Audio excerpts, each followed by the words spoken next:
3ஆம் அதிகாரம். பின்பு அவள் மாமியாகிய நகோமி அவளை நோக்கி, என் மகளே, நீ சுகமாய் வாழ்ந்திருக்கும்படி நான் உனக்கு சௌக்கியத்தை தேடாதிருப்பேனோ?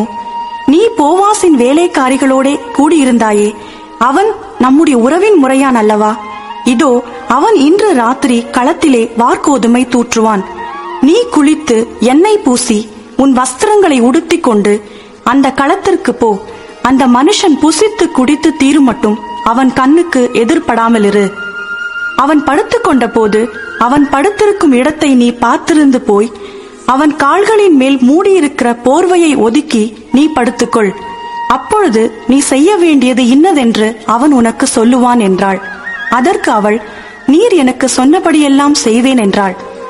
அவள் களத்திற்கு போய் தன் மாமி தனக்கு கற்பித்தபடியெல்லாம் செய்தாள். போவாஸ் புசித்து குடித்து மகிழ்ச்சியாயிருந்து ஒரு அம்பாரத்து அடியிலே வந்து படுத்துக் கொண்டான். அப்பொழுது அவள் மெல்ல போய் அவன் கால்களின் மேல் மூடியிருக்கிற போர்வையை ஒதுக்கி படுத்துக் கொண்டாள். பாதி ராத்திரியிலே அந்த மனுஷன் அருண்டு திரும்பி ஒரு ஸ்திரீ தன் பாதத்தண்டையிலே படுத்திருக்கிறதை கண்டு, நீ யார் என்று கேட்டான். அவள், நான் உம்முடைய அடியாளாகிய ரூத். நீர் உம்முடைய அடியாள் மேல் உம்முடைய போர்வையை விரியும், நீர் சுதந்திரவாளி என்றாள். அதற்கு அவன், மகளே, நீ கர்த்தரால் ஆசீர்வதிக்கப்படுவாயாக. நீ தரித்திரரும் ஐஸ்வர்யவான்களுமான வாலிபர்களின் பிறகே போகாததினால் உன் முந்தின நற்குணத்தை பார்க்கிலும் உன் பிந்தின நற்குணம் உத்தமமாயிருக்கிறது.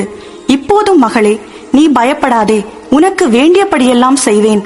நீ குணசாலி என்பதை என் ஜனமாகிய ஊரார் எல்லாரும் அறிவார்கள்.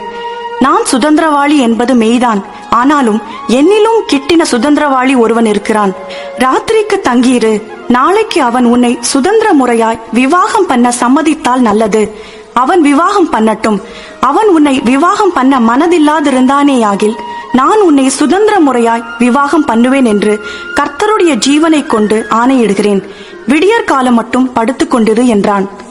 அவள் விடியற்காலம் மட்டும் அவன் பாதத்தண்டியில் படுத்திருந்து, களத்திலே ஒரு ஸ்திரீ வந்ததாக ஒருவருக்கும் தெரிவிக்க வேண்டாம் என்று அவன் சொல்லியிருந்தபடியால் ஒருவர் முகம் ஒருவருக்கு தெரியாததற்கு முன்னே எழுந்திருந்தாள். அவன் அவளை நோக்கி, நீ போர்த்து கொண்டிருக்கிற போர்வையை விரித்து பிடி என்றான்.